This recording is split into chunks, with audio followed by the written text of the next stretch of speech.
Yes. There we go.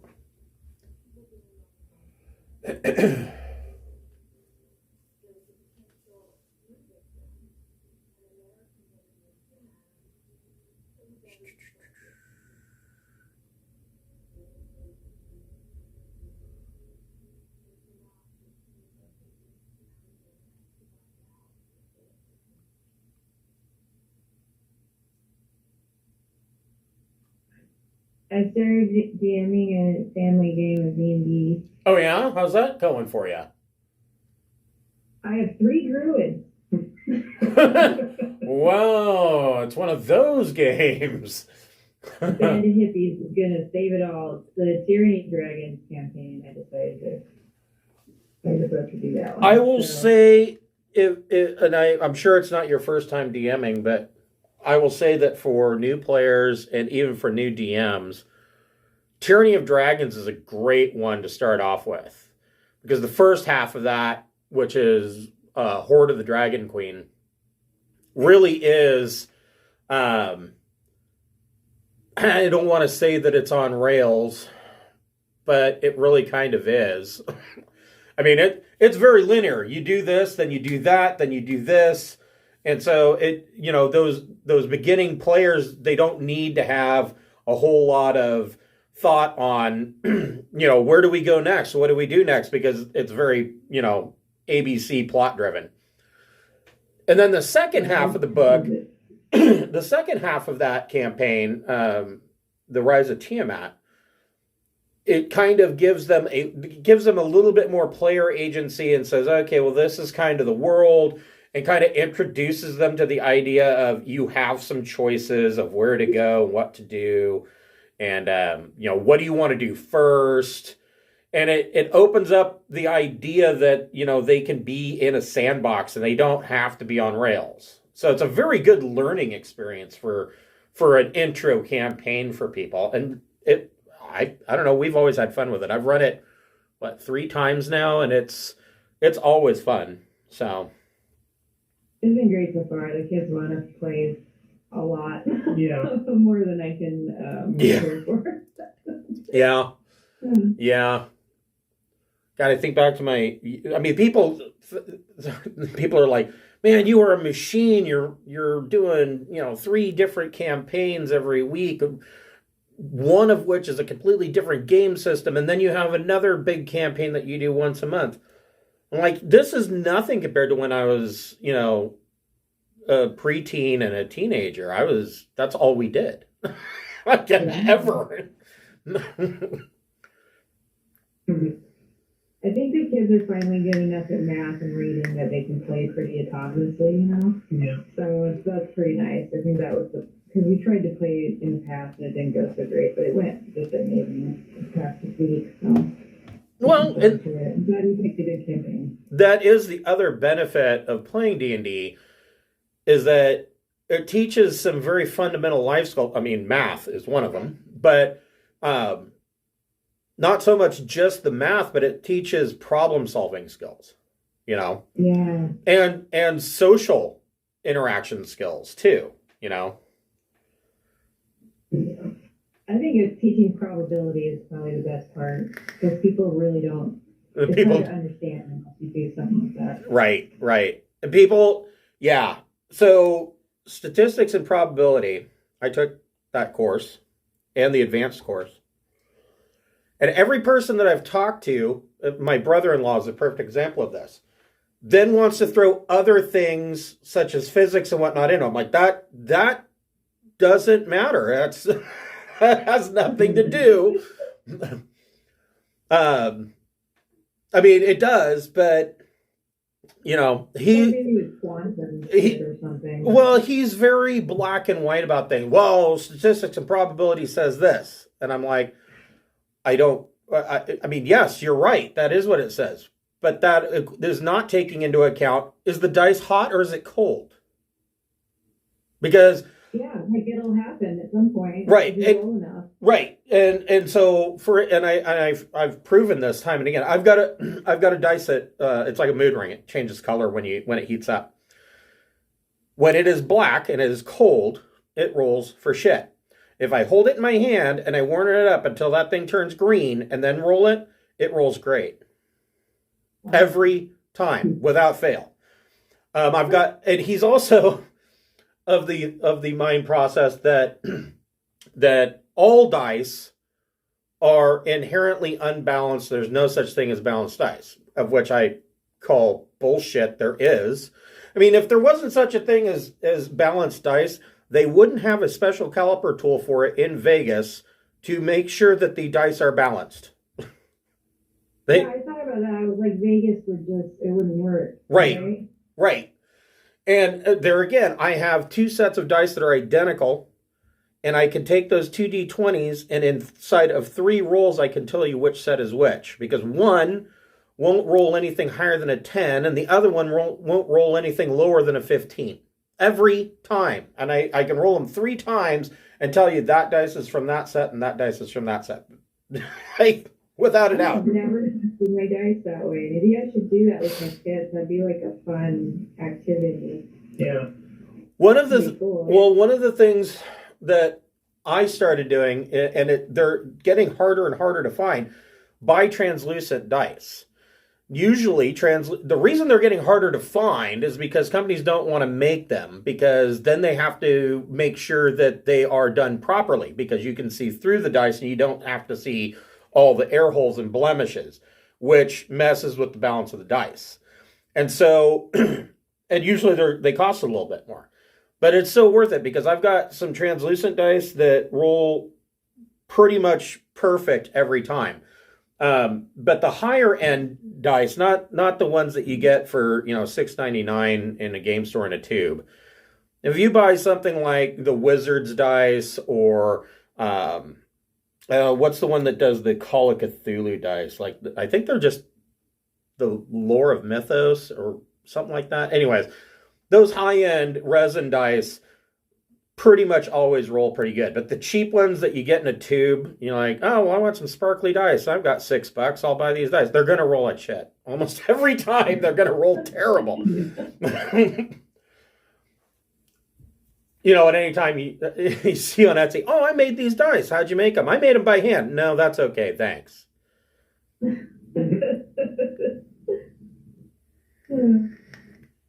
Or stone dice, because they're always made by hand. And they always look so great in the photos, and then you get them in real life, and it's like the D20 looks like it was hand carved by Elmo. It's like, kind of sloping in one direction, and yeah. I got Devin some metal dice for, what was that, Christmas? Or that was the anniversary or something. And they just roll fucking awful. So I don't know what to do with that. They look cool, but... Here's one thing that I can suggest with the metal dice. If you get a decent rolling tray, they'll roll better. Yeah, I got cheap ones, so I don't know. Yeah, if you get a rolling tray with like a felt bottom or a good leather bottom to it, they generally tend to roll better. I've found that rolling them on a table, they don't have enough traction, and so they'll skid, and they'll basically hit a number and then just slide on the table. They're too heavy to cause themselves to roll over off of that edge. Yeah, I went back to using resin dice myself, so We did too after a bad roll during one of the Traveler games. I was like, oh shit, and Devin was just like, they roll awful. I knew that before doing this important thing. Yeah. Well, and I also noticed that they're heavy enough that you don't get a lot of roll to them. They'll go bounce, bounce, done. And that's the number you get. Yeah. So, I mean, you need a pretty good size rolling tray to get them to do anything, but... So, while we're waiting for Carrie, I'm going to go ahead and get us started. Welcome to the Pirates of Drinax. If you are watching on Twitch, scroll down. You should see some tiles there. If you don't see the tiles, click on my profile image, and those tiles should pop up. Before we get started, we'll pick up where we left off last week, but I'd like to thank the Friends of the Greenwater Guildhall. These are not sponsorships or partnerships of any kind. These are just companies that we really like. The first on our list is Dogmight Games. Dogmight Games makes wonderful wooden tabletop accessories for your RPGs, such as, like we were just talking about, rolling trays and dice vaults. They have a thing called the player pad, which incorporates a little bit of everything all into one, with a plexiglass screen that has a character sheet etched onto it so that you can keep notes and whatnot with a dry erase pen. All of their stuff is customizable. If you don't really have any, I don't know, imaginary process of what you want it to look like, they do have items that are currently in stock. When you order something that's in stock, it generally ships really soon, like within 1 to 2 days of your order, they ship it out to you. And they are very fast. If you would like to purchase from them, we do have a code for 10% off of anything and everything on their website. Just go ahead and at checkout use the code FRIEND in all capital letters, and you will get a 10% discount on whatever you purchase. Next on the list is the Speechless Bard. Speechless Bard makes leather products for your tabletop role-playing games, such as leather covers for your core rule books. She has a dice rolling mat that when it is rolled up, it looks like a spell scroll. She has dice bracelets that are leather bracelets with dice cutouts on them that can be done in multiple colors or metallics, all sorts of cool things. She does all of the work by hand, and all of it is customizable to your liking. She is an amazingly talented artist. If you are ordering either for yourself or for a gift idea, you'll want to give yourself a little bit of extra time. She's over in the UK, so it can take a little while to cross the pond and make it over here. Next on the list is Fable Beard Company. Fable Beard Company makes beard products such as oils, balms, butters, and co-wash. They have a new line of deodorant, and they have some body lotion. And each of their scent profiles is a different fantasy character. Today I'm wearing the Hero, which smells of warm cologne. But I'm sure that they have a scent that would interest you. They have a plethora of fantasy characters to choose from. If you are a first-time purchaser, they do have a buy one, get one free option. So go to fablebeardco.com, create an account, and you can put 2 beard oils into your cart. And if you use the code FIRST in all capital letters, the second beard oil will be discounted to free. If you are from Eastern Oregon or Eastern Washington, in that area over towards Tri-Cities area, and you are a Magic the Gathering or Pokemon or other collectible card game player, there is a new shop that has just been taken over by my adopted nephew. I call him my adopted nephew.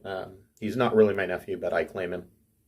Called Tolarian Tabletops. Tolarian Tabletops. Hold on here. I will tell you where they are at. Let's see here. So, Tolarian Tabletops, all they do right now is card games. He tells me that they may expand into RPGs in the near future. They are located at 1055 South Highway 395, Suite 202 in Hermiston, Oregon.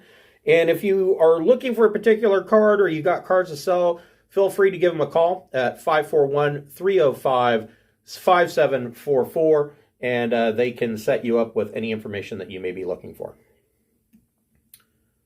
And if you are a fan of our Traveler game, we have a website via Obsidian Portal. Just go ahead and click on that link. It'll take you to our website. The adventure log is written in a manner of Traveler news service news articles, and it's not just about what the player characters are doing. It's the region as a whole and how it affects the gameplay universe. So yeah, if you enjoy our content, please give us a thumbs up, give us a fan like, and we hope you enjoy it. So where we left off, you guys were in a hotel room, or really a hotel suite in Paal, or on the planet Paal, where you had just been asked basically to bring in technical parts or really any technology. They aren't really picky about what you bring in, but you were kind of waylaid and asked, if you could possibly bring in any pirate booty. They're perfectly happy for whatever it is that you would bring. And for everything that you bring in, it's going to move them, towards being a haven, possibly even joining the Kingdom of Drinax. And so you were kind of set up in this hotel. It's got a casino downstairs, and you're in this hotel suite at the penthouse. And room service shows up, and the three people room service that you didn't order, and you thought, oh well, it's probably just the management being nice to us so that we'll bring them a new washer and dryer next time we're out. And they show up, and come to find out they were bounty hunters. So you promptly killed them, and now hotel security is coming up to the top of the room. There's Ching Shi right now. Hello, Carrie. So security is on their way. You got 3 bodies in here. Rexar goes over to one of the bodies, the one closest to you, and reaches into his pocket and pulls out his mobile comm. And he's looking at the mobile comm, and he tells the rest of you, he says, I'm sorry, I've got to leave right away. And he turns around and he heads out the door.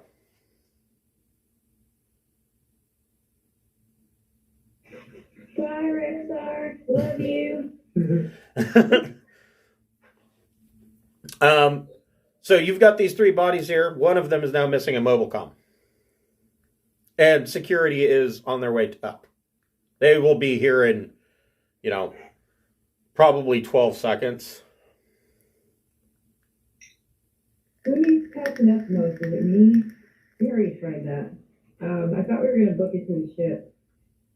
Well, 12 seconds. If you want to book it to the ship, you've got time. You can go down like the fire escape. Any opinion? Yeah, I think we should get out of here. Okay. I was gonna say, we're welcome guests, so I'm not too afraid of security, but it does sound like a lot of paperwork, and so I'm totally fine with just bailing. That works for me. That's fine. Okay. So you guys bail, and you go down the fire escape. So a lot of stairs, because you are on a penthouse in a big hotel. So you're getting your steps in today. And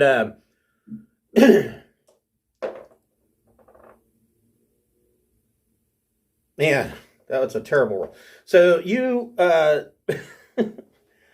you get all the way to the bottom. Trust me, going down is a lot easier than going up. And I have a story about that, actually. Well, I didn't kill anybody, but somehow, the elevator, we were at a casino in Pendleton at Wild Horse, and the elevator went out. And so my wife and I figured, well, rather than wait for them to fix the elevator, we'll just take the stair access. The doors lock as soon as you get into the stair. And even at the bottom, I'm like, okay, so there's a fire. We got all the way to the bottom. We're about to get out, but the door's locked, so we're going to burn to death at the last minute. So, no, you guys get all the way to the bottom, and you get out, and you see that there are local police have showed up, and but nobody seems to notice you as you walk out. You're like, no. Yeah. Yeah, and they do not seem to notice you. They got a whole whopping 4 on their recon check, so they see nothing. So you head to the ship. You get one last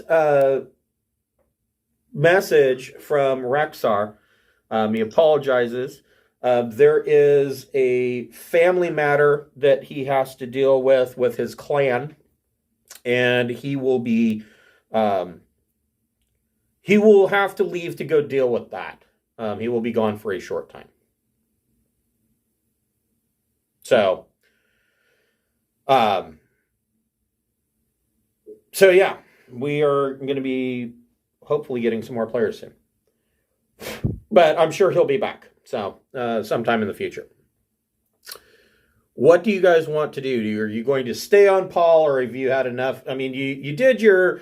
You stayed the night, you did your gambling, you've got a deal set up to fence stuff to the administrator of Paal.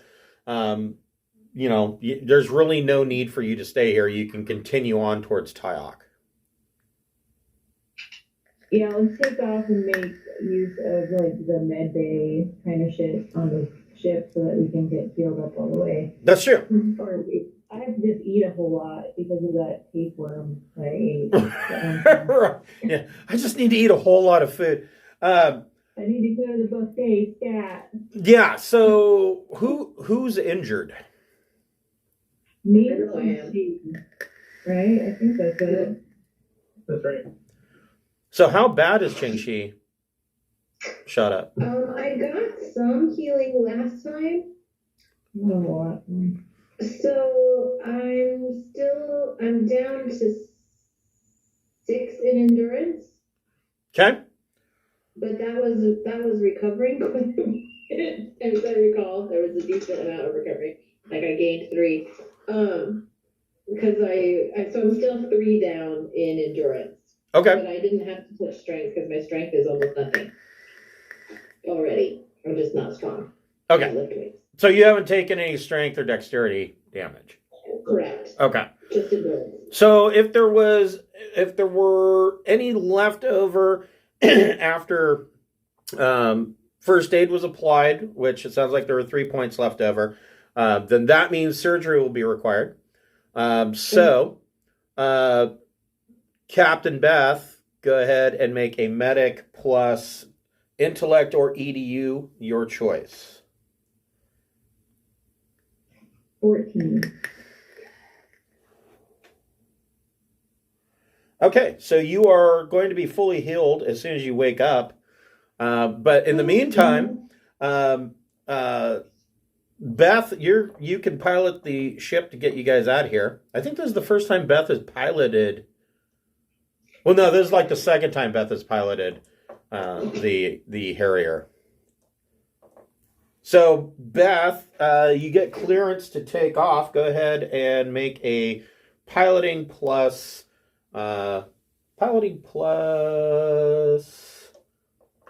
dex check. And Ching-Shi's surgery wasn't too bad. It only took you 3 hours, but you got her de-leaded and you got her unleaded and sewn up, stapled. We didn't have a surgical stapler, so we had to use Black & Decker. A little hot glue. Just fix you right up. Right. So, an 8 in my piloting check. Yeah, that's good enough to take off. You take off, and you guys are heading towards the 100 diameter limit. I imagine that Keith is on communications. So Keith, make a electronics comms plus intellect or EDU check. Okay. 13. Okay. So you are picking up a lot of chatter on the police bands and the Paal military bands. And it seems like the Paal military bands, which normally would be on their own frequencies, are kind of now over the top with the police bands. And they are looking for 2 additional individuals that are a part of, that seem to be related to the 3 corpses that you left in your hotel suite. You're able to dig through these comms and kind of pull out the story. It's kind of a jumbled mess of communications. It seems like everybody's talking at once. Captain Beth, go ahead and make an electronic sensors plus intellect check.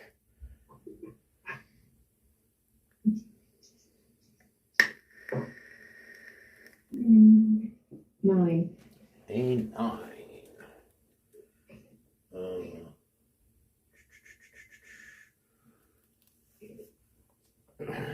Hold on here. Sorry, I just had a minor stroke. Brain fart.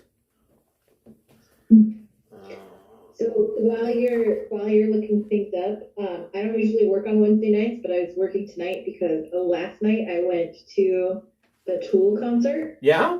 Which was rad. But man, one, I was in the audience and I'm like, when did Tool fans get so old? Right. Hey, thanks. Thanks. I appreciate that. In complete denial. Hello, I was in the audience. So I was in complete denial about what that meant about myself. And I was like, pretty soon it's going to be Tool sponsored by AARP. Right. Or Metamucil. Or they're going to start using Tool songs to sell Cadillacs. Yeah. But I learned that you do age out of being able to stay out on a work night till midnight. You reach a certain age and you just can't do it anymore. Yep. It turns out like the being able to be out all night and showing up to work as a human being ended sometime before 40. So I had a rough day with my 8-year-olds. Oh, I bet. Quiet. Sit there. It's fine. Yeah, that's got to be rough. Yeah, my friend went down and saw them when they were in Corvallis, and then they packed up from Corvallis and went down to California. So, yeah. Cool. So, I'm sorry, Beth, what'd you get on your electronic sensors check? A 9. A 9. You see a small ship has left the port and has broke Atmo and is tailing you. And the sensors are pulling it up as a 100-ton Cestian strike boat. Now, Cestian strike boats are really old. These are also Sindalian designs. And it is a small craft, probably about the size of the Jabrobi, at 100 tons, but it's kind of geared towards combat. It has a single fusion gun barbette, and it has, according to your library computer, it comes up that it has nuclear dampers. So this thing can take a nuke. What is the fusion barbette? So fusion barbette, so you guys have a particle beam barbette. Fusion barbette.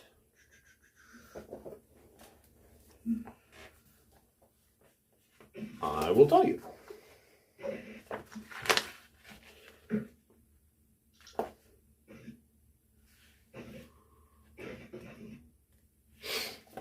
It's kind of the same thing. It's kind of like the difference between a fusion gunman portable and a PGMP, but on a much bigger scale. It's not a spinal mount weapon. Let's see here.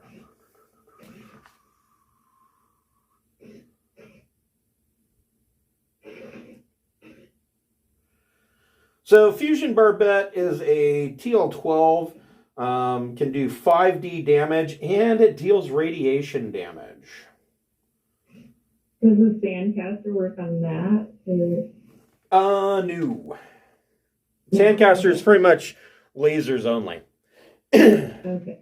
That's what I thought. Well, and also borders if you shoot them at point blank range, but yeah.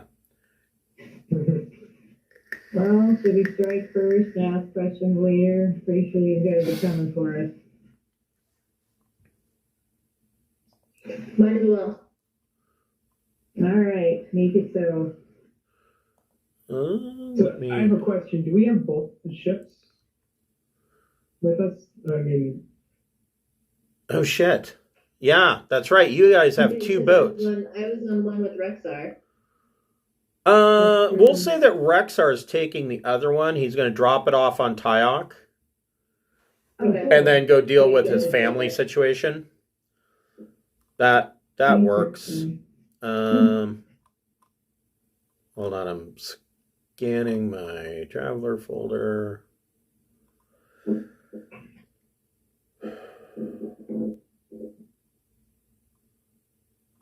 It doesn't really matter. This works. We'll just. Wow, that is enormous.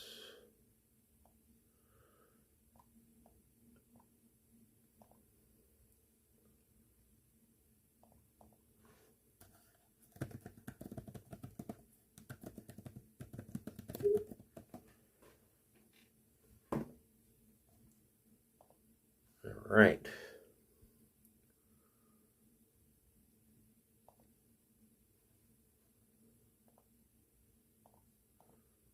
All right, so Captain Beth, you're piloting, so you get to now. Well, hold on.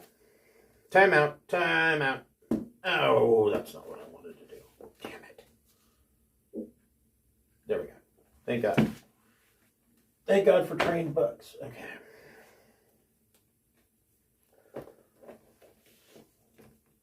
Let me double check something.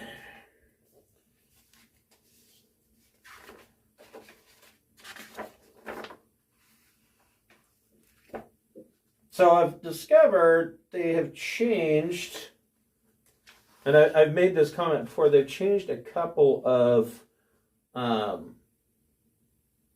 rules. But I don't think this is different. So, well, actually it might be. So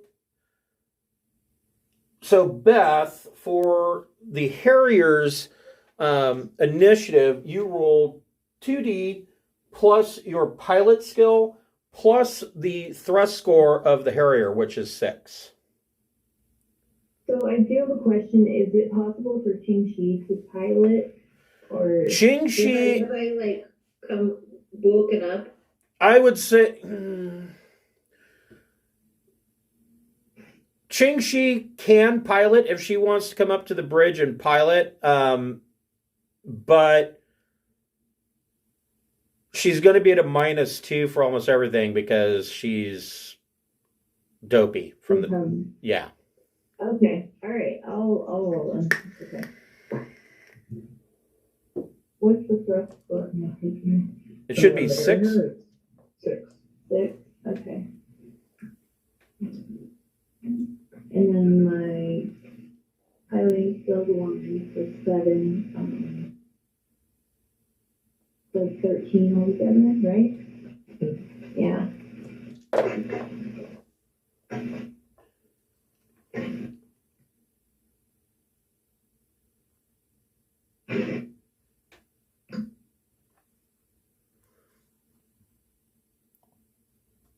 So what did you get? What was your total? 13. Okay. So the Cestian strike boat is going to go first. They have a thrust of 9. This is a fast little, basically they call it an interface superiority craft.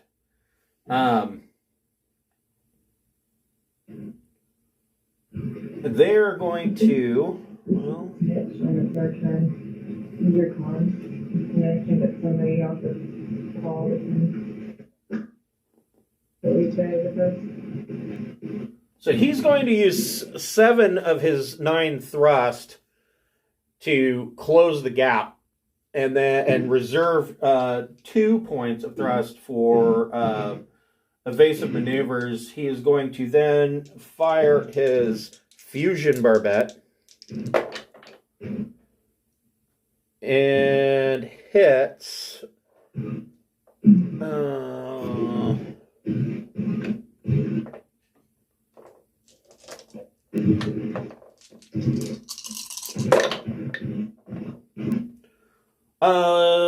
What is your guys' armor on the Harrier? Our armor? Yeah.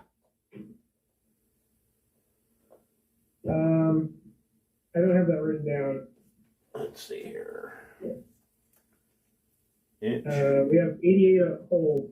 but I don't know if that's the armor. No, that's your hull points. Should be up in the wait, hold on, I will find it. Career class 29.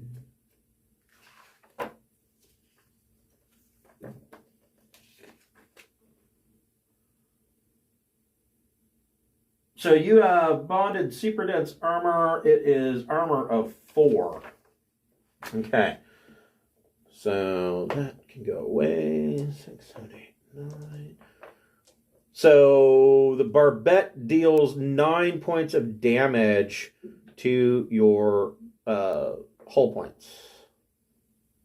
Okay. No critical. Thank God.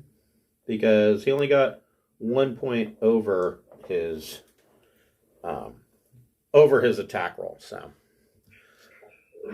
and then Sorry. that's it. That's all he's going to do. So, actions phase, or I'm sorry, maneuver step phase. Beth, you've got 6 thrust. How much thrust do you want to apply?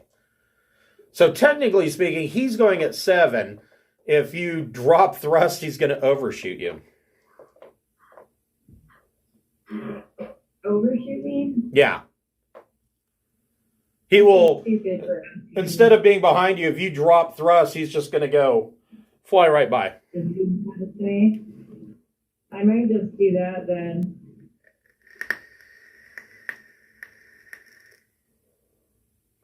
Okay. And maybe we should start maneuvering back towards Paul, because the cops are looking for this dude there, or these guys. Okay. You can do that. So attack step. Who's going to fire the guns? Yeah, I was wondering, I was like, can the repair droid do it? So I have turret 1 and artillery 1, Okay. but my piloting's 3. So if I'm at a 2-point loss, then I'm still ahead if I'm piloting. That's a good point. Okay. Someone else with turret or artillery can shoot. Or not. I mean, I can also run a gun. I'll just be at a little bit of a loss. Go ahead and pilot, and I'll shoot. Okay. Okay. So you guys switch some seats. So I get tagged in to piloting. Yep. You get tagged into piloting. Nice thing about the Harrier is you probably just transfer the controls over to another console. The Harrier has holographic controls, so. Nice. Oh, cool. I'm gonna order Keith to start snitching immediately. Attention. Okay, so Ching Shi, you got out of your 6 thrust points, how many are you going to apply? Like I said, if you were to drop to like 4, he's going to shoot right over you. Right. Yeah, I think we'll do that. We'll hit a breaking burn, and then Captain's orders is just to head back towards Paul. Okay. What right now, before I do that, how far are we from the planet? Not very far at all. You're basically in low orbit. You're like where all the satellite TV shit's beaming signals down. You pass a cell phone tower. You know? So then, yeah, I'll hit the brakes and then maneuver towards the back towards the planet. Okay. So yeah, he shoots right past. Beth, if you want to make an attack, so which turret are you taking? The missile turret or the particle beam barbette? I'll do the particle beam. Okay. Good, and make a gunnery turret plus dex check. You also get to add +2 for fire control because your ship has good fire control. I got 11. Nice. So that's not a critical, but you can roll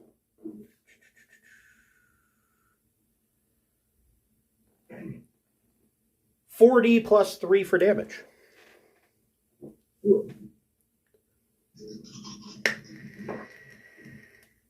Wow, that's not great. Okay. 10, 13. Okay. You scorched him a little bit. You hit him for 4 points.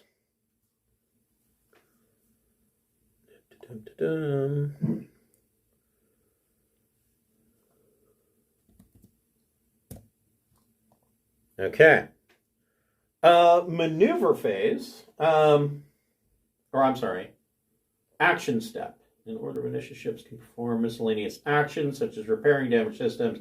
You guys don't really have any damaged systems yet, so you are heading back towards Paul, and it is his turn.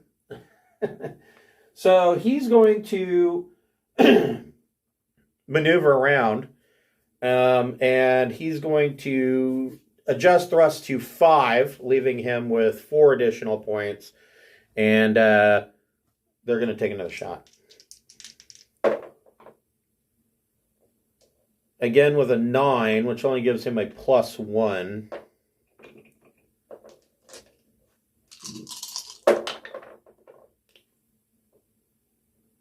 We can remove that dice.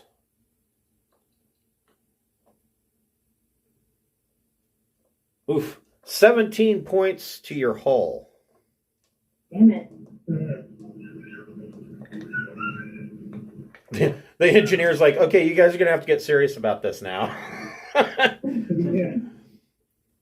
He doesn't have any roll damage, so it is back to you. So, Qin Shi, you're coming up fast on re-entry into the atmosphere. What would you like to do?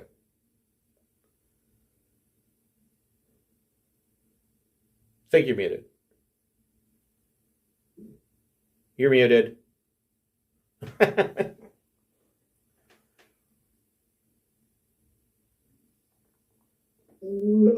Okay. I'd like to notify the surface of the fact that we're being followed and coming in hot.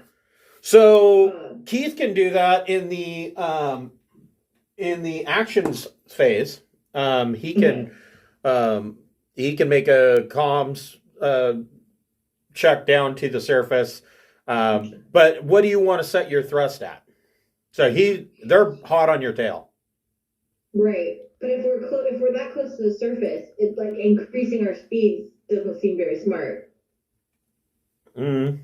Well, I mean, you're coming back into the atmosphere. You're at the point where the space shuttle's like, okay, I'm done with my mission, and now it's time to go home, kind of thing. And then they, where the front of your ship starts to flame up. Right. So that's what I'm saying. It's because we're at that point. It's not like I can increase thrust. Oh, is this crash into the surface? Because when I'm trying to resurface and land is not the greatest time to be hitting top speed. That's true. That's a good point. Okay. Is there... Knowing how close I am, I'm going to, I guess, head back to the port. Okay. Unless Captain wants us to go somewhere else. If there's plenty of open space, we can land in any open spot.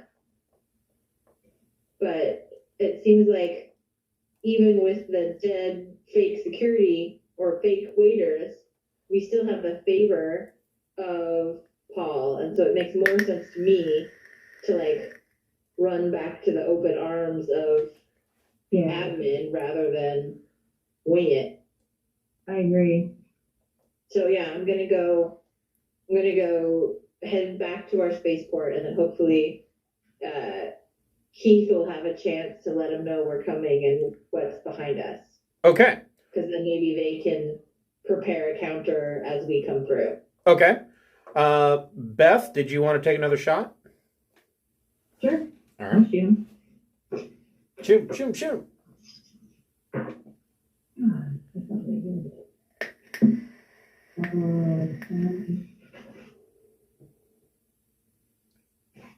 9. That is a hit with +1. So go ahead and roll 40 + 1 for damage. Come on, guys. 13. Ooh. So another 4 points after their armor. This is a tough little boat. All right. And then Keith, you're radioing to the you're radioing back to the port. What are you saying? We're under attack by, we believe, the same people that you're looking for right now. Okay. All right. So they radio back to you. The port radios back to you, and they tell you that they are launching two heavy fighters to intercept. They are launching immediately and should be there within the next 6 minutes. Now, you guys have been in enough fights. You're like, shit, this is going to be over in 6 minutes. I mean, one of us is going to be debris in 6 minutes. So, oh, that was you. The strike boat. He's going to fall.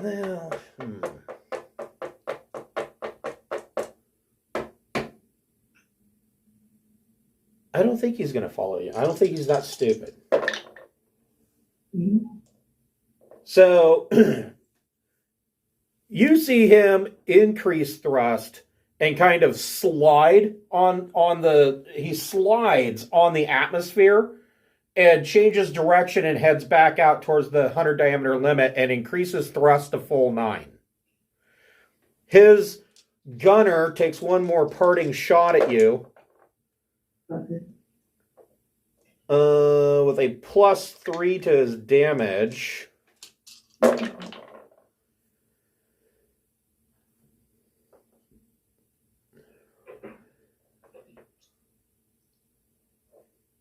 For 14 points to your hull. And they are heading out towards the 100 diameter limit, but his comms operator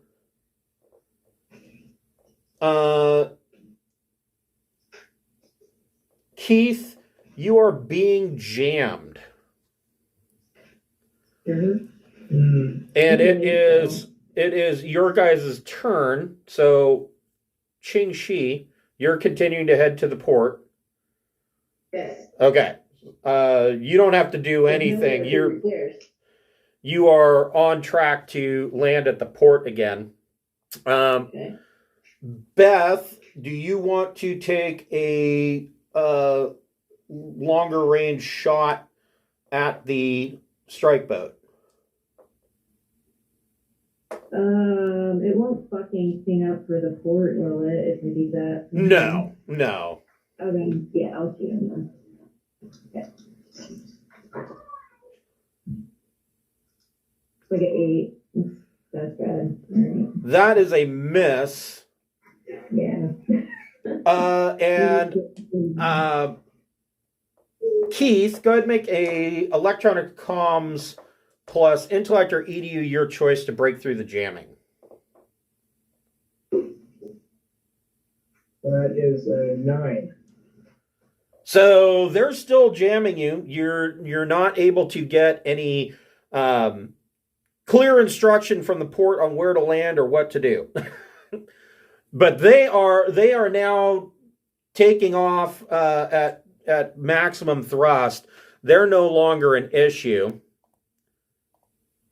And we're out of combat. And after probably a good couple minutes, you can see that there are two fighters come zipping past you really fast, and they break atmosphere trying to go after the strike boat. You don't know what's going on behind you, and after just a few minutes, your sensors and communications clear up, and you start getting proper comms on where to land and where to dock. So, do you want to dock again? We gotta repair our hull a little bit, right? Yeah. Yeah, we're about halfway down. Yeah, you took some dings. And then I think after we land, we'll ask for an escort out to where we're gonna jump so that this shit doesn't happen again. Okay, that's not a terrible idea. So, Qingxi, go ahead and make a piloting plus dex check. Don't forget your -2. This will give Qingxi a little bit of time to convalesce and get off the drugs. Or get on the right one. 11. Shit, even with a -2, she's like, 11, no problem. She sets it down, and you guys can go ahead and make repairs. So, yeah, I'm sure Qingxi's like, damn it, Captain, why did you have to give me OxyContin? Because it's fun. Because it's fun. It's more fun that I way. don't know that she's protesting that much. That much, right, yeah. So, It's sort of like a mild, like, oh, no, stop, please, no. You say so. so you guys are on Paul for another 3 days. Keith, go ahead and make a mechanic plus intellect or EDU check, and you get to make that with a boon because your droid is helping. Actually, the droid's on the other ship. That's right. So yeah, go ahead and make a mechanic plus EDU or intellect check. Wait, the droid's on the other ship? Like we're gonna give that to the other people? No, he's on the Belaine Frontier Transport that Rexar left with. Rexar's heading towards Tyok. And he's gonna drop the ship off at Kayak, so are they gonna get the droid then? Well, you guys were going to head to Tyok as well, so you'll get the droid when you show up. Sorry. All right, go ahead. So 14. Oh, yeah. So in 3 days, you're able to kind of patch over these burn marks. But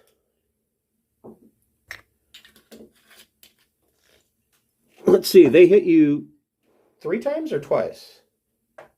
3.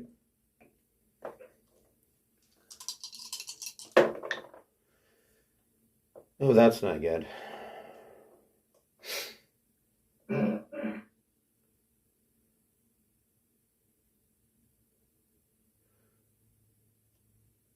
Well, that's actually not that bad. So, as you're out patching it up, your Geiger counter is going nuts because that was a fusion weapon. The ship also took 150 rads.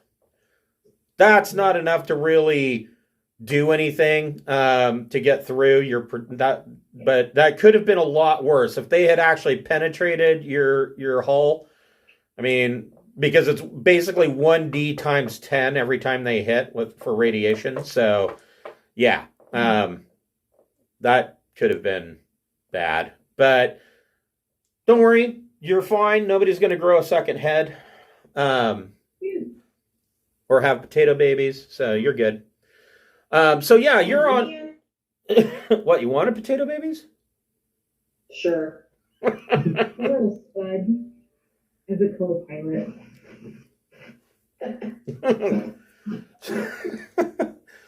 So add new characters to the crew if one of them was a potato.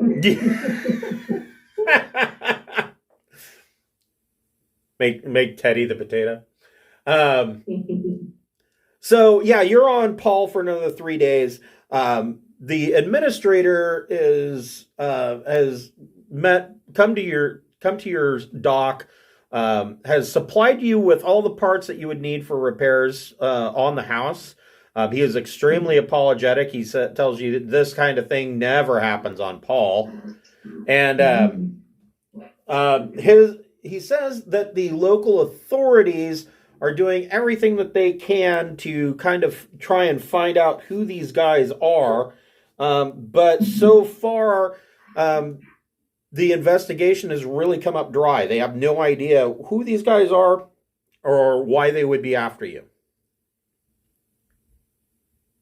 All right. So that we do know that they were sent by Aslan, according to the Right. mercenaries, Correct. which makes me think that they're sent by the particular group that we foiled their plans. That's But, very yeah, possible. we'll Yeah. see. Yeah, probably. There's no way to look into it from where we are. I guess we could tell the authorities on Paul something now about that. Anyway. So, actually, Keith, go ahead. Actually, hold on here. I kind of need to look at a character sheet for this.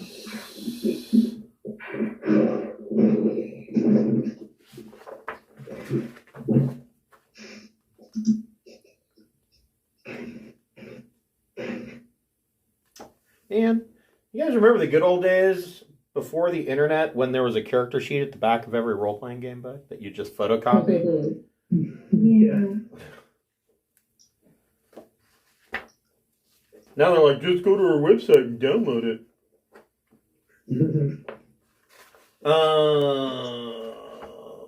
You're doing that with Legos now too. You can't. They don't want to print the instruction manuals. Right? Yeah. Just scan this QR code and you'll get the manual in a PDF. Just hand your child a mobile phone. Why aren't you doing it? Yes. There isn't really. Make a intellect check, and I'm going to give you a +5 to that. Okay. That is 12. So, you've been around Rexar enough, and so what you know is that it seems like these guys were probably sent to you from the Aslan clan that you screwed over, in preventing the. Your theory is that these are the guys that the clan that you prevented from executing Prince of Territorial, and but these guys were all human. I mean, at least these three were. The three that you shot. You don't know about the two on the ship, but these three were human, and you were not given any kind of warning. So that kind of makes this a dishonorable act as far as the Aslan would be concerned. Who else wants us dead besides everyone? Yeah, because the Aslan, if there is a war of assassination going on, it is honorable for them to tell you, we're going to try to assassinate you. Yeah. They're very upfront about it, yes. Yeah, they're awfully friendly about how they're going to murder somebody. And you received no warning whatsoever. So if this is truly from the Aslan clan, this was a highly dishonorable act. That's a good point. I don't know how else we'd investigate this. I'm not sure whether we could call in a favor from the scout guy. We haven't done that. Maybe he knows something. What do you guys think? Well, you have another avenue if you wanted to try to investigate it, because you have the contact of Tassie Tuho. We have a fancy pants Aslan, right? He is taking a small hiatus to go deal with family issues. So wait, no, I'm not talking about Rexar. Oh, I'm talking about there was a the Aslan who was like overdressed and fancy and kind of a weenie, and we did a job for him.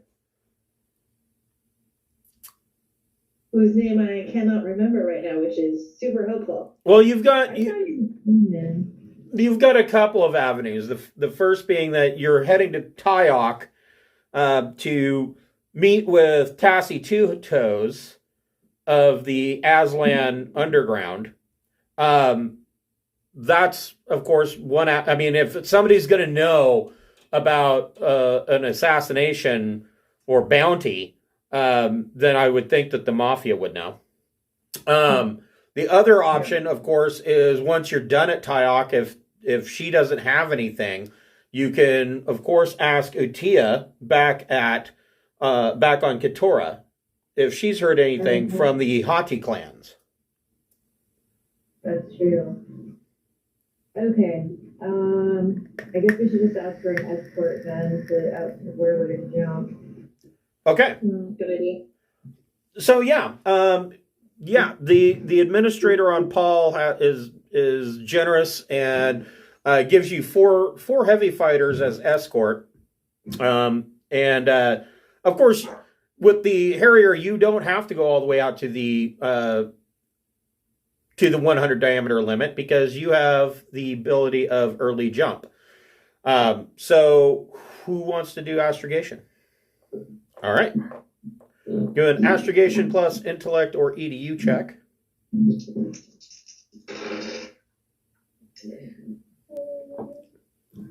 11.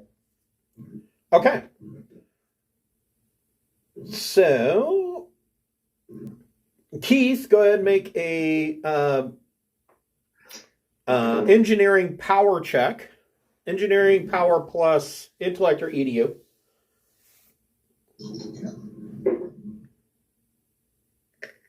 9.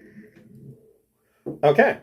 And finally, Keith, you can make a engineering J drive plus intellect or EDU at +3. Okay.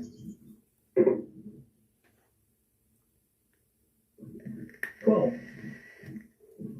No problem. So at about the 50 diameter mark, you guys jump, and you are in dry space for a week, heading towards Tyok.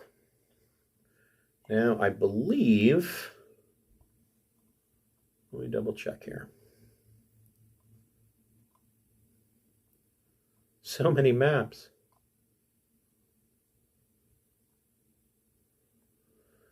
Here it is. So here is local space. Let me zoom in a bit here. You are at Paal. Yeah, you're only going to be in jump for 1 week, and that will put you at Tyok. Nice. And what is it? Okay. Any chance to unload that spice? Yeah, well, the spice was on the Belaine Frontier Transport, the Tough Trader, which you would assume, well, 1, 2, 3. You're actually going to get there a little bit before. You're going to get there probably about a week and a half before Rexar does. Okay.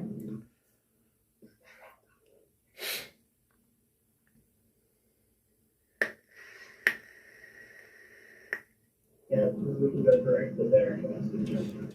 Because Rexar, if you remember, the Tough Trader only has jump 1, so it had to go to Sync, and then Tech World, and then Tyok. So that's 3, well, we'll say 1.5, 3, well, 1.5, that's 3, plus 1.5. Yeah, you're going to actually get there about 2 weeks before he does. And that's assuming that so Rexar's not a good pilot. So he's it's 1 week in jump space, and then he's spending like 3 days in system to refuel. He's not doing frontier refueling because that might end up in the loss of the ship. So he's not spending a second full week on planet like he normally would. He's spending like 3 days and then leaving. So 1.5 weeks per trip. It's going to put him at about 4.5 weeks. So yeah, you'll get there about 2 weeks before he does. Cool. I was gonna say, can I text him all of the astrogation codes? No. No. Send him the program. Yeah, unfortunately, there's no faster than light data travel or information travel. So it's all age of sail. If the ship's not physically there, there's no mail. So you guys come out a jump at Tyok. You've already been here before. You know that there is a huge high port over Tyok. This port is enormous. To describe how big the spaceport is, it would be feasible to say that there's at least 2 full-size cities on this spaceport. And then, of course, there is ground clearance. Now, you were given a code that gives you immediate ground clearance. You're getting questions from high port control. And, of course, there are ships all over the 100 diameter limit. This is a high trade port. There's literally billions of people living on the planet, and probably, 500 million people just on the space or on the high port. So this is a high population area, high traffic, and you're getting radioed wanting to know what your purpose is, what your destination is. And of course, they're Aslan, so they're not really pleasant questions. They're barking orders at you. What do you guys want to tell? Do you want to just transmit the code, or? Yeah, fuck that shit. It's been a hard trip. We're tired. Here's your dumb code. Okay.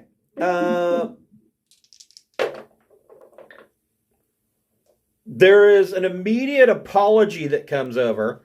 They didn't realize that you had a clan lord's royal code, and you are given immediate clearance to land. You basically gave them the clan lord of Iowahi clan's landing clearance, and you are given. They sent us an apology because they didn't know who they were fucking with. Right, exactly. They immediately apologize, and you are given landing clearance at the clan lord's palace on Tyok. So, Ching-Shi, go ahead and make a piloting plus dex check for landing. Man, this is such an easy thing. I don't know why I make you roll for it, but it could potentially be funny. Well, just as a note, because of how many points I put in piloting, plus my dex, it's +5. So if I get to roll 2 dice and it's easy, I'm going to make it. Right. Well, it's routine, so it's 6+. So 6, 11, 17. Yeah, no problem. So, yeah, I'm just not even going to make you roll for that boring shit anymore.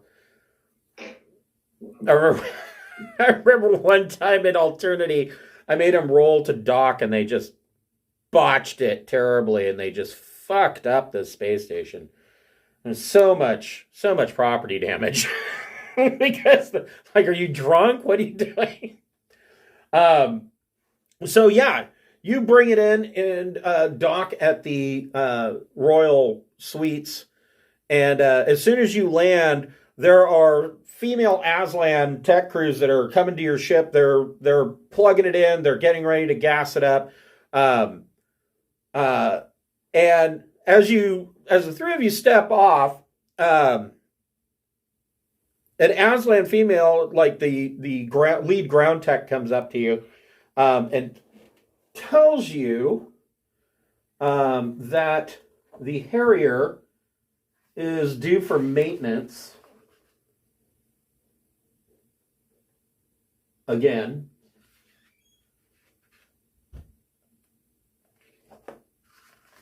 And that is going to run you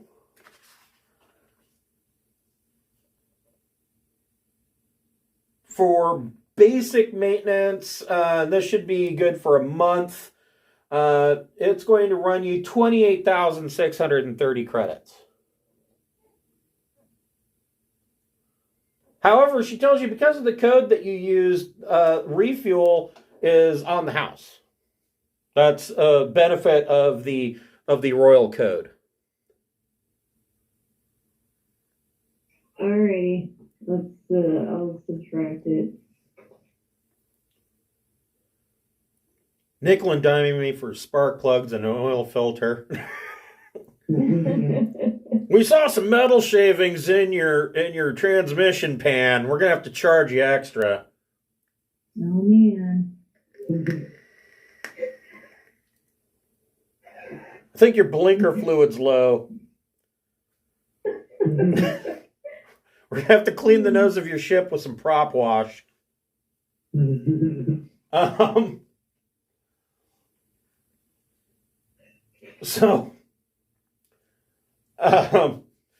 Everybody make a Recon Plus intellect check.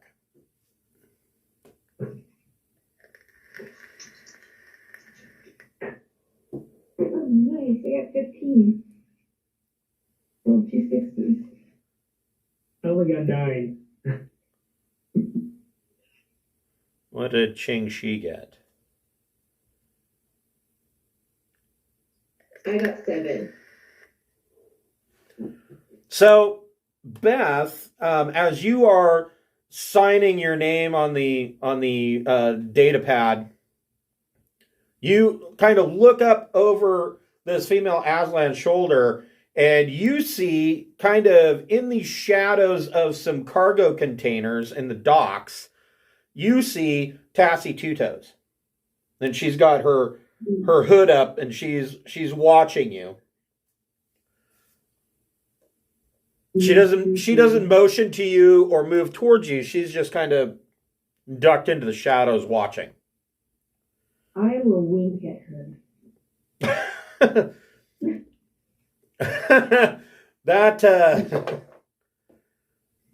She kind of cocks her head and is still looking at you like, that's such a strange human custom. Yeah, it is. All right, fair enough.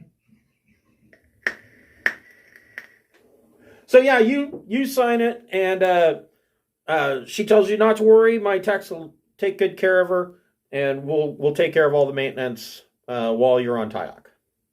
She tells you that it should be probably done within 3 days, but I mean, you're going to be here for at least 2 weeks anyways, so.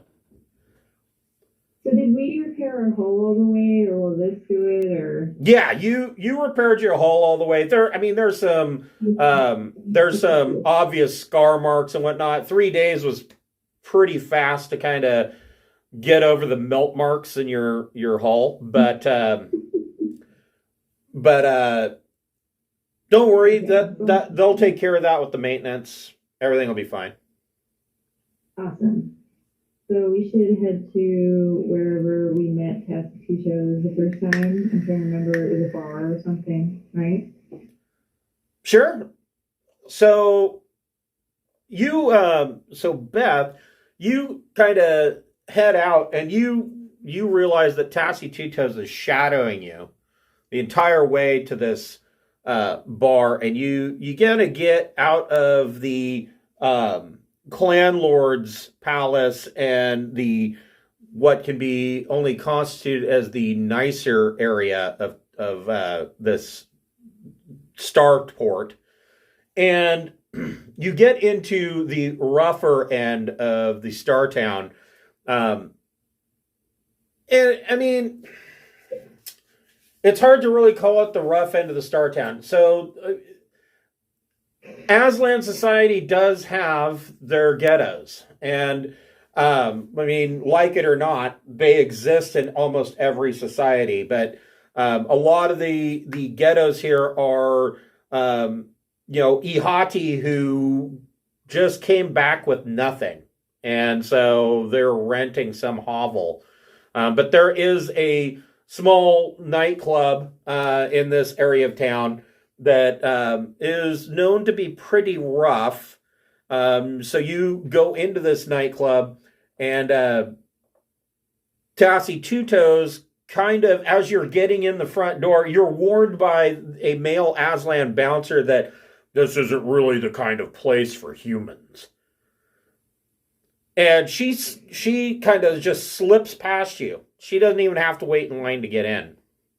And he hands you back your IDs, and he's like, "Be careful. We're going to keep an eye on you. We wouldn't want the blood of your kind on our claws." I'm gonna show him my monkey blade and tell him not to worry about it. Well, I mean, traditionally, monkey blades are given to anybody, any human that's going to get into a duel with an Aslan. But the fact that you still have them and that you're standing here to show him about them, he says, that is impressive that you're still with us. And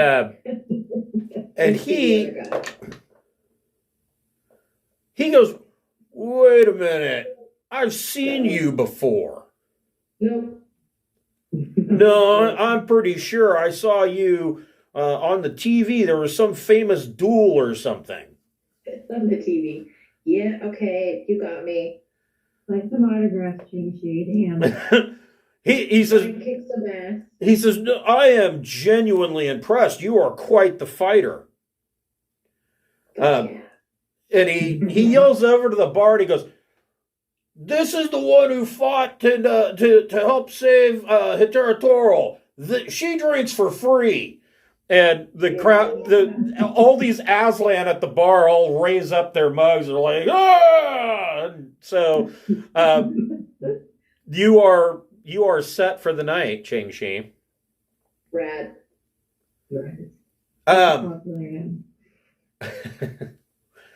So among the Aslan here, Ching-Chi, for any social checks, you have an automatic +2. Sweet. And so you see, Ching-Chi's kind of overwhelmed, and all these people are coming around her and shoving drinks in her face. Beth and Keith, go ahead and make a Recon plus Intellect check.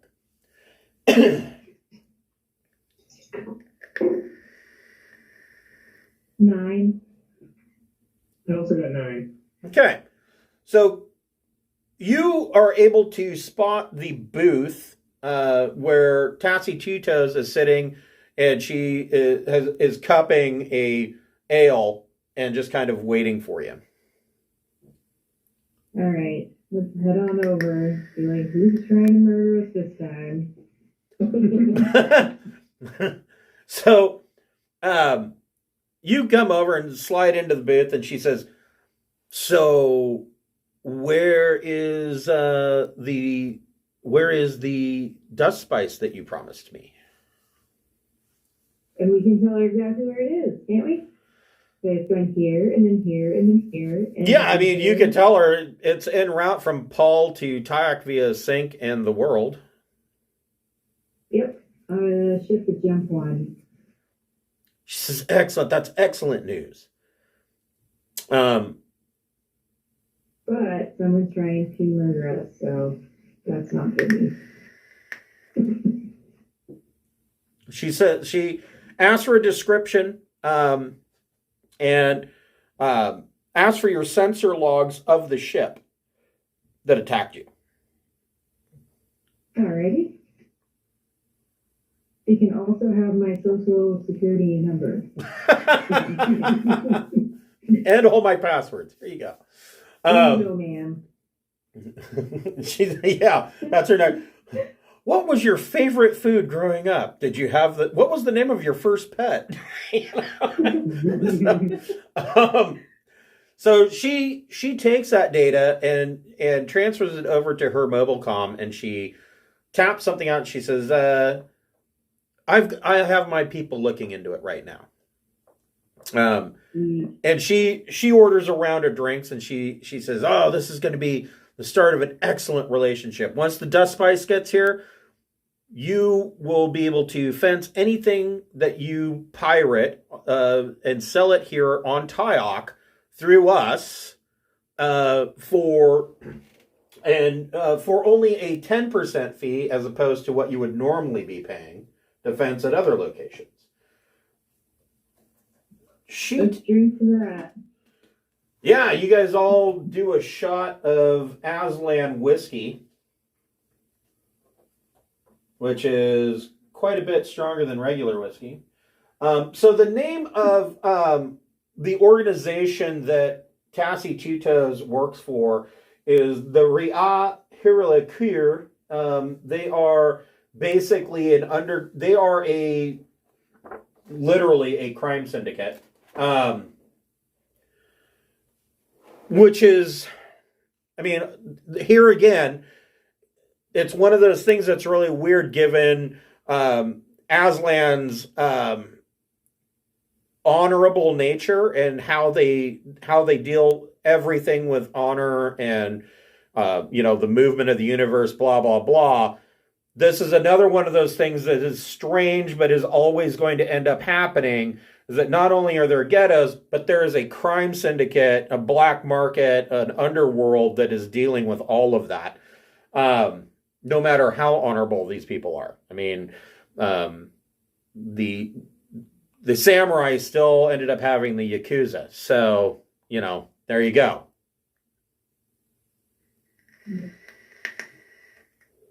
And do you think it's safe here while we're waiting for the dust spice to come? Like, I don't know. I don't want to get killed again. Actually,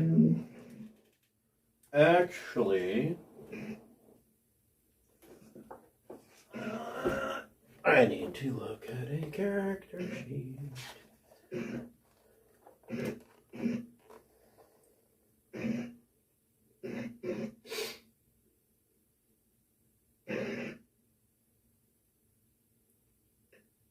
Yeah. Well, make a...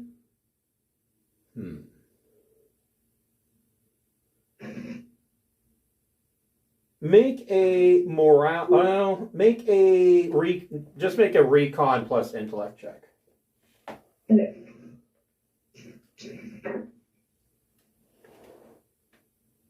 7.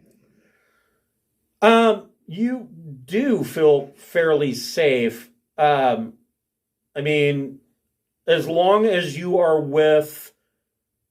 you feel like you're safe as long as you stay in proximity of Tassie Two Toes.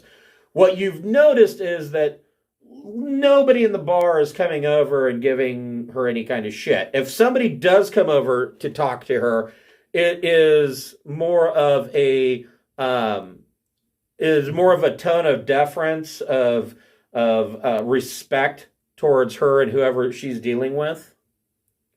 Cool. Ching Shi, make a... I know I have... There has to be an easier way to do this. Where is my... I have all this paperwork. There it is. I found it.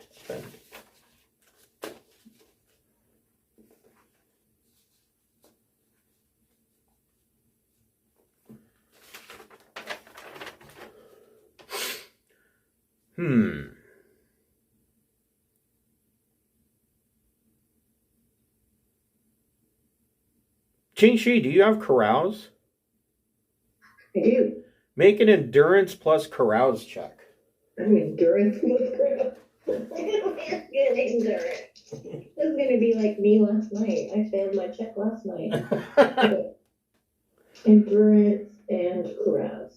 It's not minus. 6.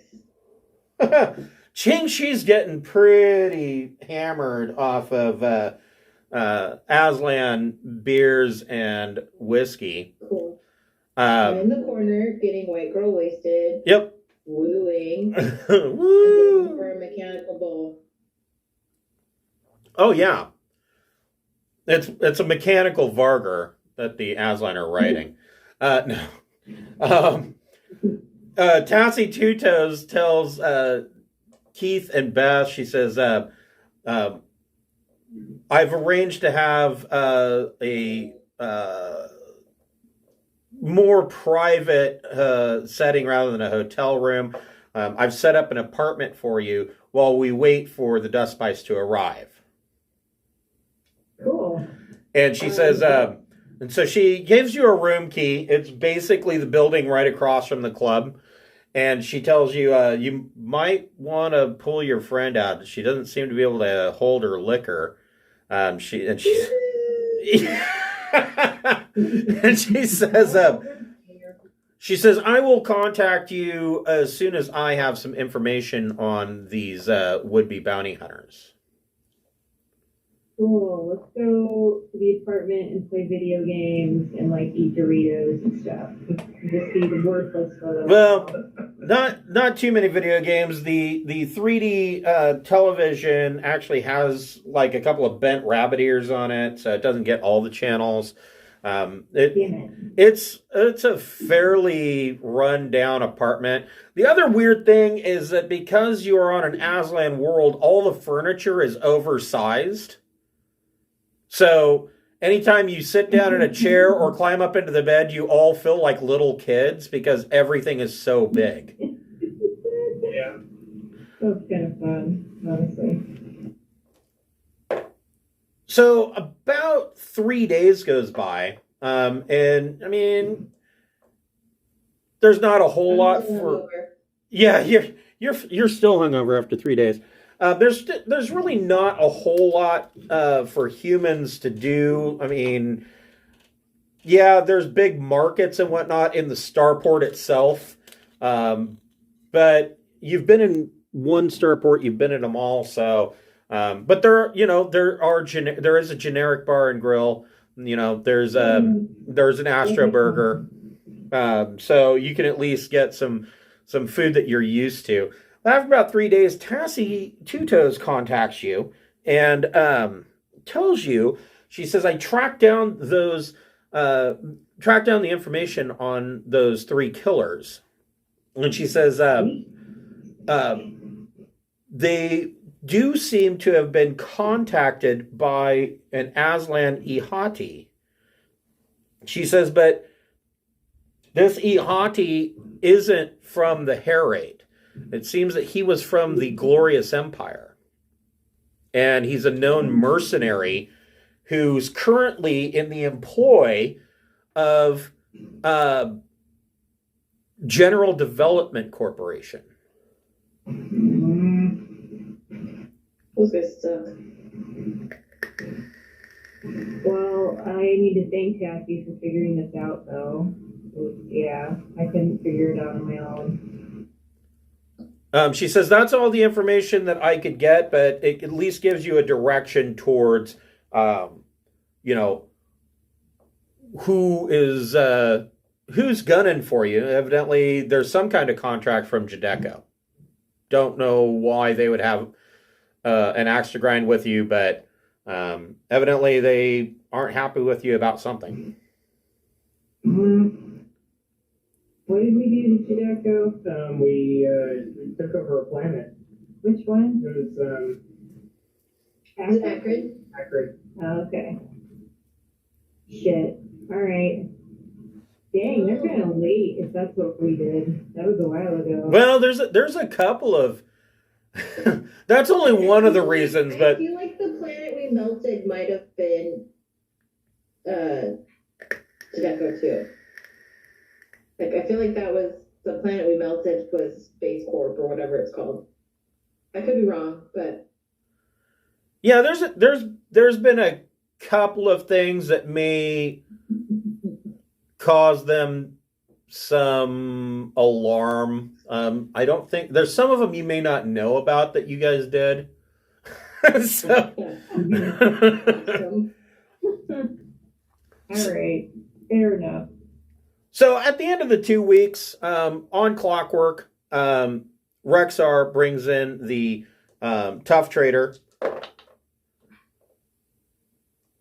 The tough trader suffers a little bit of damage in landing. He isn't that great of a pilot, but not enough for it to be crippled or anything like that. And it doesn't really matter because you're taking it to strip it anyway. So it comes in as kind of sitting crooked because one of the landing gears all fucked up, and And Keith runs into the arms of the repair droid. yes, Keith has a romantic moment with his astromech droid, and Rexar apologizes profusely to the captain. He says, "I'm sorry that I have to leave and go deal with some family clan business, but it's not something that I can turn my back on." That's fair. And so, He has my blood. Yeah. yeah, Aslan blood is thick, so he apologizes and tells you that he hopes to rejoin you soon, and I really hope that everything goes well for you while I'm gone. And You too, buddy. he takes off with his big axe on his back and waves to you and leaves. And a single tear comes down Beth's cheek. So you have the Balin transport. Are you going to do what you were doing before? Have Ching Shi fly the Balin and have Beth fly the Harrier? And you guys are going to go to Katora, which is 1 week away. So before we do that, we're gonna give them the Fight and get paid. Yes. yeah, and then also, but the Balin, we're flying the Balin to Qatar because we're gonna give it to them for because they need tech. So Katora is So Katora, Utia has set up a rough spaceport to basically deal with all the Ihati that are camped on Katora. And so your mission there is really twofold. One, Utia wanted you to get a ship that has a big enough power plant to expand her operation, and also install piping and a water reclamation unit from the ship and all of that, which basically the tough trader is going to basically give all of that to you.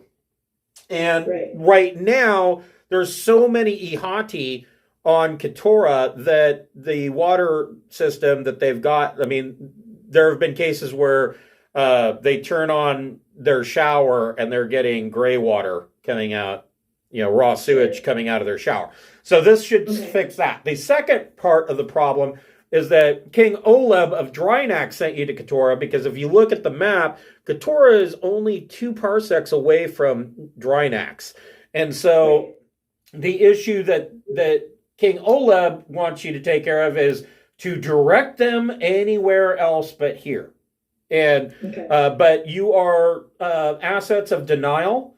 He's not going to recognize that you have anything to do with it. He doesn't want Drinax's name to be dragged into any nuclear detonations or whatever you have planned. Unless it's makes us look good, then we'll go ahead and admit to it. But so, Captain, I don't know if you remember that thing that we talked about maybe doing.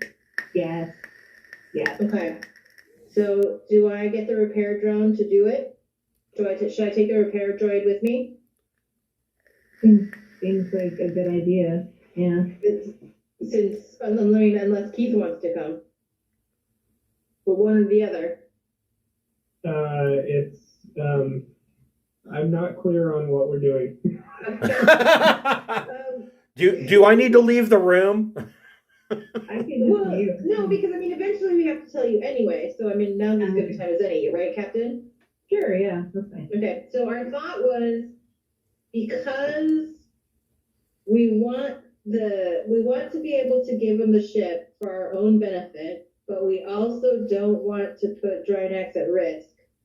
Our thought was to embed as much passive, like listening devices and spyware throughout the ship, so that hopefully, as they deconstruct it and use it for building, we can monitor what's going on.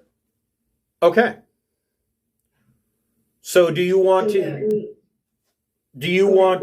install all of that here and now while you're on Tyak before you leave?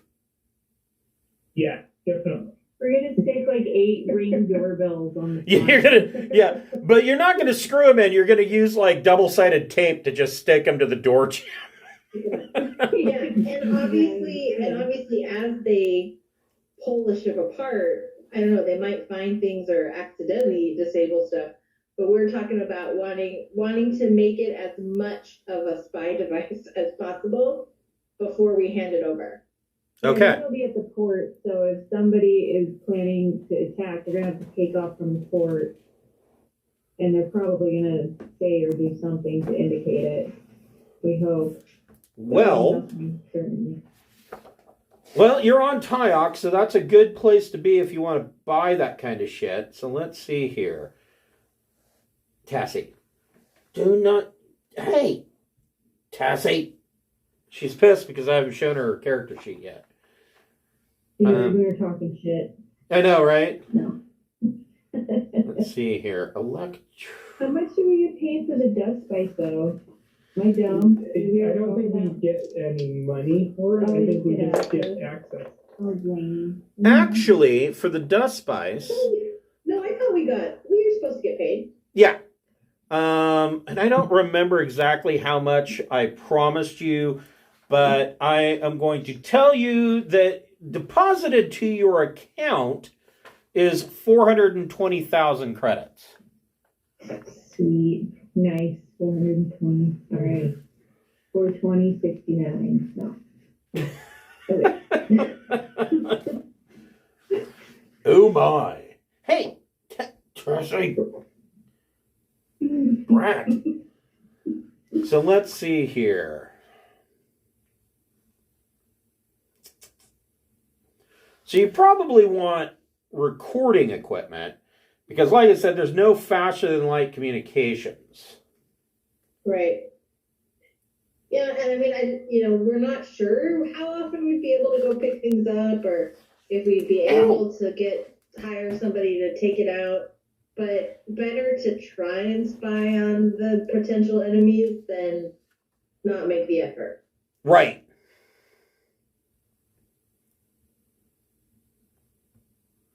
All right, so you can find on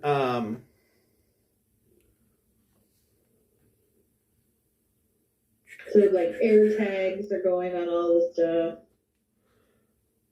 Yeah, and you probably want, so air tags are basically more or less comm dots. So anybody who's seen, it's funny because I got these for Christmas. Anybody who's seen like Samsung Galaxy Buds 2 or Galaxy Buds Pro, those are comm dots. Mm-hmm. Those connect to your mobile comm, and so that you can keep your comm in your pocket and you have communication. They also more or less work as a tracking device. So comm dots would work for that. But what you really want for really good communications is you're going to want something more than mobile comms. I would imagine that you want transceivers. You can find TL11, you can find TL12 radio transceivers, and they are computer/0, or you can find TL11 laser transceivers, which basically can tight beam a laser transmission to orbit, meaning that you would have to be in a particular spot at a particular time to pick it up, but laser transmissions are very hard to intercept. Now, if you wanted to get something higher than that, you can go ahead and make a Streetwise plus intellect check. I mean, I suppose you could ask Tassie Two Toes. Or you could just hunt around the market. If you want to keep this on the down low, you can hunt around the market on your own. So since Katora and Drinax are only like 1 parsec away, is there a way for Drinax to keep an ear on this crap instead of us? No, Really? so Tynok is two parsecs away, and Drinax is 2 parsecs away. But in order to get, let's say that you got a laser transceiver as the main comm hub for all these comm dots that you're placing. Somebody would have to go to jump the 2 parsecs from Drinax to Katora and be in orbit in order to receive that laser transmission. And Somebody has to do it. Make somebody do it. So a TL11 laser comm has a range of 500 kilometers.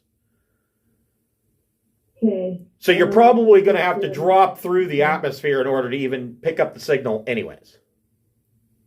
I don't know, how much 500 kilometers is how many miles? I don't know. 1,000 miles? 7. 500 kilometers would be like 200 miles. Thank you. Okay, so it's the other direction. So yeah, you're going to have to break Atmo and fly overhead in order to pick up the signal. Can we make somebody just hang out there? Well, if we do that, then they're basically the listening device. Shit, maybe that's cheaper. Just have somebody from the pirate. Well, Base. Well, they just have to go there every once in a while and pick up this Like pick it up. data. Oh, okay. So it'd be like Yeah, I don't think you need someone like in orbit. so I don't know, maybe the radio transceiver is the better way to go, because there is a TL12 computer zero radio transceiver with what they are calling the range continental at 5,000 kilometers. I would think that a laser transceiver would have a longer range than that. I don't know. Okay, let's get the other thing. I mean, here on Earth, we've beamed lasers to the moon. So I'm not quite understanding. Yeah. Yeah, I don't understand why it's got such a short range either. It's weird. Yeah, I would think laser would be a longer range. But yeah, here's a radio. There's a radio one for 5,000 kilometers. Now,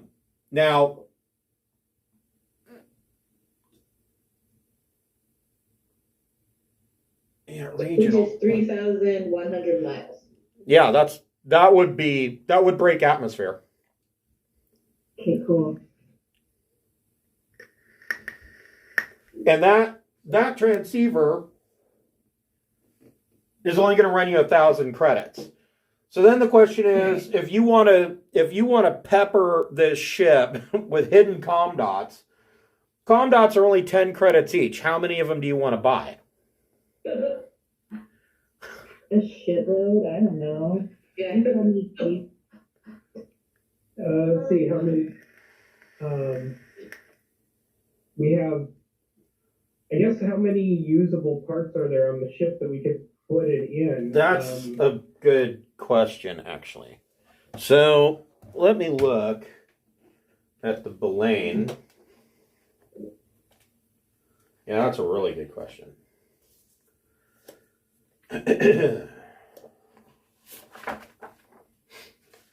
You guys are devious. Let's see here. It's all Ching Chi. I know if I die, the ship will be in good hands. When I get reincarnated as a different character, I'll be. So the Belane is only 300 tons. So it's about 3 times bigger than the Jabroni. Here is a deck plan. I believe I have a deck plan. Yes, I do.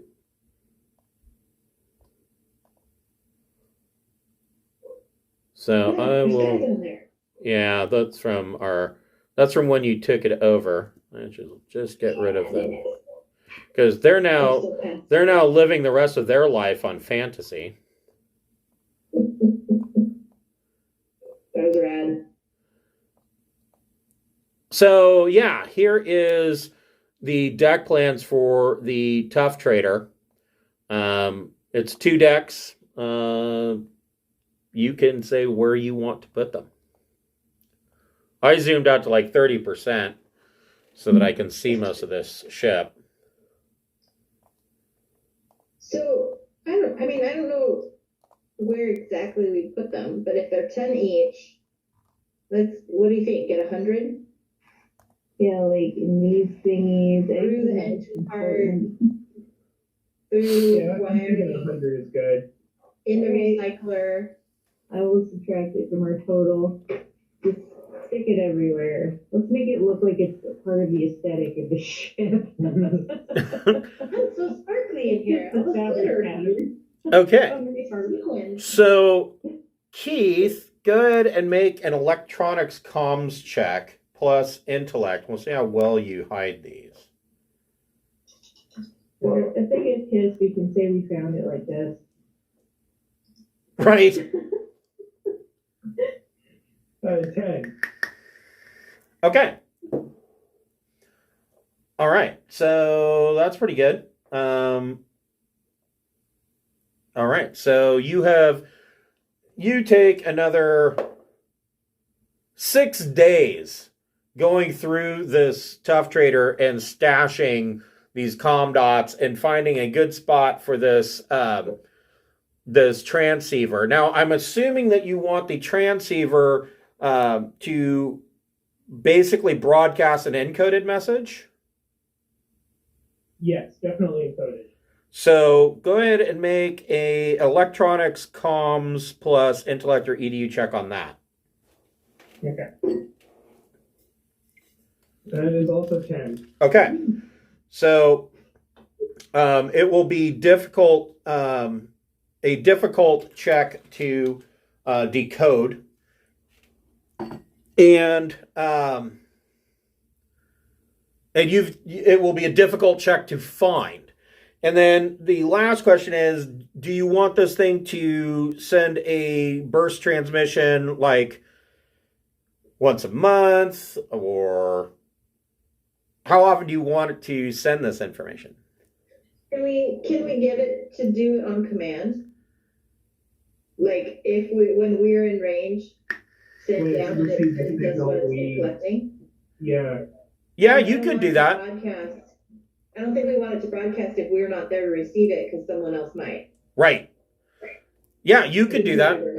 Yeah, you could send a encoded transmission that would cause it to spill its guts. Yeah, for like a handshake. Yeah. Cool. Sounds good. Okay. All right.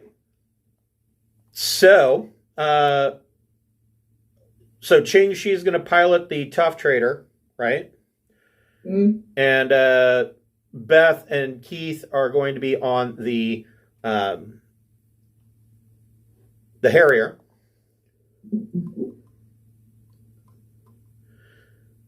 And then the question is, the Harrier doesn't have to jump to. You can follow along with the Baleine. But you will want to purchase collapsible fuel pods because the Baleine can't make the trip.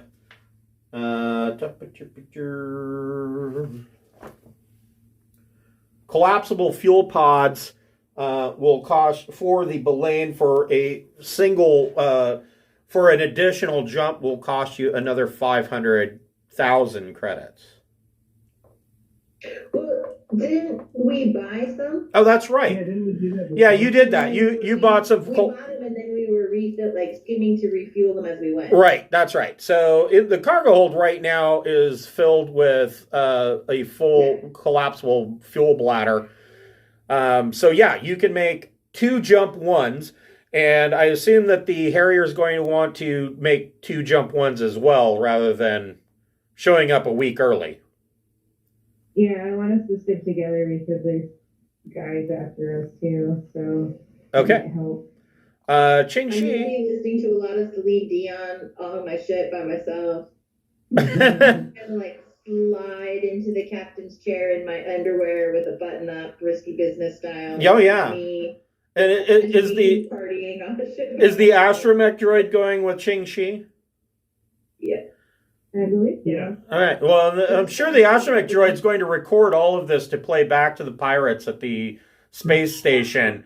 Because that'll be hilarious. I'm gonna sleep in every bunk because I finally have enough space. Right? Knock out a few walls. In every single one.